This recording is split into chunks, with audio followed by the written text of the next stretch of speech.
सैनिक समाज पक्षाच्या अधिकृत उमेदवार जयश्री महेंद्र पाटील यांनी आज अंजनेरी येथील हनुमानाचे दर्शन घेत आपला प्रचार सुरू करत मतदारांपर्यंत पोहोचत आहेत। तसेच आज त्यांनी मिरगाव तसेच वावी, पांगरी, सिन्नर या भागात प्रचार करत मतदारांकडून एक अपेक्षा व्यक्त केली। गेल्या 10 वर्षात जो बदल नाही झाला तो बदल सैनिक समाज पक्षाच्या उमेदवार जयश्री पाटील करणार असे आश्वासन त्यांनी मिरगाव, वावी, पांगरी, सिन्नर या गावी जाऊन मतदारांना केले। सैनिक समाज पक्षाच्या अधिकृत उमेदवार जयश्री पाटील यांना सिन्नर तालुक्यातून अभूतपूर्व असा प्रतिसाद मिळत आहे।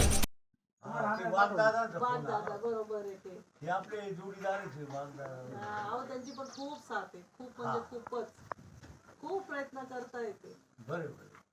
जास्त आहे, खरंच आहे ही गोष्ट अगदी बरोबर। आता आमच्या महाराष्ट्राचा कांदा शेतकऱ्यांकडे कर्तव्य आहे, तो व्यापाऱ्यांकडे।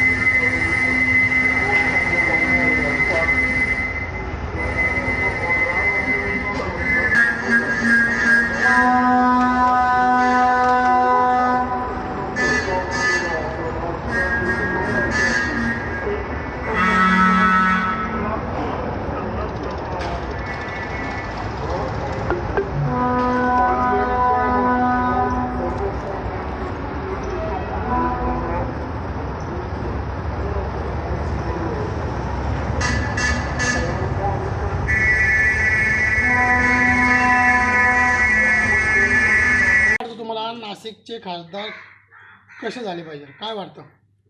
नाशिकचे खासदार आहे ना, शेतकऱ्याचे प्रश्न सोडवण्याकरता झाले पाहिजेत आणि त्यानंतर ना भ्रष्टाचार नको आहे। एक तर कांद्याला भाव नाही आहे, शेतीमालाला भाव नाही आहे, त्याच्यामुळे ना सगळी जनता नाराजी आणि आमचं पूर्व भाग आहे तर त्यामध्ये ना आम्ही जे योग्य उमेदवार आहे ना त्यांनाच आम्ही वोटिंग करणार आहे। आतापर्यंत तुमच्या गावात कोणते उमेदवार आले होते का मत मागायला आले होते? आत्तापर्यंत कुणीच आलेलं नाही। मग आता इथं मतदान मागण्यासाठी सैनिक समता परिषदच्या सैनिक समाज पार्टीच्या जयश्री पाटील आले आहे, हो। काय सांगाल तुम्ही त्यांना? काय सांगणार? त्यांच्याबद्दल आम्ही त्यांना वोटिंग करू शकतो। तुम्हाला काय बदल काय हवा आहे? तुम्हाला त्यांच्याकडून काय अपेक्षा आहे? अपेक्षा काय, फक्त शेतकऱ्याचे प्रश्न सोडव, याच्यापेक्षा काय अपेक्षा आहे? ग्रामीण भागात दुसरं काय आहे? काय वाटतं तुम्हाला?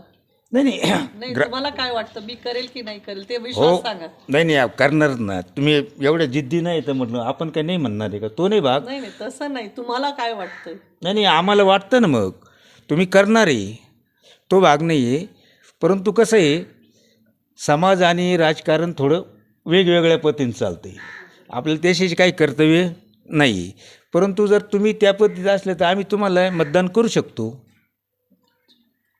जयश्रीताई महेंद्र पाटील हे सर्वसामान्य सैनिकमधून उमेदवारी करताय, हे योग्य आहे की आमच्या मनाला पण योग्य वाटतं आहे। असं तुमच्या उमेदवाराला आम्ही मतदान केलं हे बी आम्हाला योग्यच आहे। आज तुम्ही मिरगाव, वावी, पांगरी आणि सिन्नरमध्ये प्रचार केला आहे, काय मतदारांच्या समस्या होत्या आणि मतदारांकडून तुमच्या काय अपेक्षा आहे? मतदारांकडनं मी उमेदवार असल्यामुळे माझा तर एकच त्यांच्याकडनं हे आहे की त्यांनी मतदान देऊन मला जास्तीत जास्त मतांनी विजयी करावं, त्यांचे आशीर्वाद मताच्या रूपाने मला मिळावे। कारण एका बळीराजाची मुलगी आहे मी, जसं मी सांगितलं माझी सैनिकाची पत्नी आहे आणि ह्या सर्व गोष्टी मला माहिती आहेत। जसं पाण्याचा प्रश्न झाला, जसं आजीने सांगितलं की मला जे राशन मिळतं ते पण अगदी म्हणजे खालून असं उचलून देतात, जे खाऊ शकत नाही, ते सगळं मला माहिती आहे। एकदम फेकूनच द्यायचं।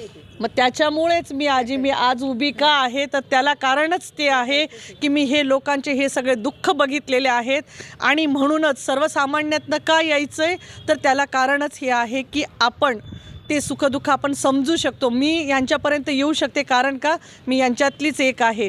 पण आपले जे काही राजकारणी आहेत, आपले मोठे मोठे आमदार, खासदार काय काय असतील नसतील, ते जेवढे पण असतील उभे बाबा वगैरे सगळेच जण यांना ह्या सुखदुःखांचं काही घेणं देणं नाही आहे. यांना फक्त यांची पोळी भाजून घ्यायची आहे, यांच्या 4 पिढ्या खातील एवढं फक्त कमवून ठेवायचं आहे. अहो यांना भस्म्या झालेलं आहे. किती कमवायचं आणि कुठपर्यंत करायचं काही समजत नाही आहे. म्हणून मी जनतेला अगदी कळकळीने आव्हान करते की एवढ्या वेळेस एकदा मतदान करून बघा. आणि हे जे म्हणताय ना आपण विकास करू, तर करूयात ना आपण विकास आणि यांना दाखवू विकास काय असतं आणि काय असते प्रगती. फक्त एक वेळेस पहिल्यांदा महिलेला एकदा तुम्ही उमेदवारी झालेली आहे म्हणून महिलेला एकदा निवडून आणून द्या आणि बघा काय करते ते. तेवढंच मला तुम्हाला सर्वांना विनंती आहे. सैनिक समाज पक्षाकडनं मी जयश्री महेंद्र पाटील. आपली निशाणी ही द्राक्षे आहे आणि 9 नंबरचा आपला अनुक्रमांक आहे. तर सगळ्यांनी द्राक्षाच्या याच्यावर बटनावर आपलं बोट दाबून मला अधिकाधिक मताधिक्यांनी तुमच्या आशीर्वादाच्या रूपाने निवडून आणून द्या. ही माझी एका बळीराजाची कन्या आणि एका माजी सैनिकाची पत्नी आणि साधारण गृहिणीची तुम्हा सर्वांना कळकळीची विनंती आहे. जय हिंद, जय महाराष्ट्र. मी एक गृहिणी आहे. मुलं, घर सांभाळते. माझं मत असं आहे का जो महाराष्ट्राचा विकास करू शकेल, जो सुशिक्षित बेकार या मुलांना नोकऱ्या देऊ शकेल, रोजगार मिळेल आणि कुठल्याही प्रकारचं दादागिरी हा प्रकार होणार नाही याच्यावरती जो नेता लक्ष देईल आम्ही त्याचं मत देण्याचा विचार करू. तुमच्यापर्यंत सैनिक समाज पक्षाचे उमेदवार जयश्री पाटील आले आहे आणि 10 वर्षापूर्वी जे खासदार होते ते आत्तापर्यंत इथं आले का आणि तुम्ही तुमचं मत जयश्री पाटलांना देणार का? देऊ ना. जे विकास करतील आम्ही त्यांच्यासोबत असू. पहिल्यांदा जे उमेदवारी करताय जयश्री पाटील, तुम्ही मतदान दिलं तर नक्कीच ते तुमचा विकास करतील. देऊ आम्ही मतदान. अमर सोळंके, मी नाशिककर न्यूज, नाशिक.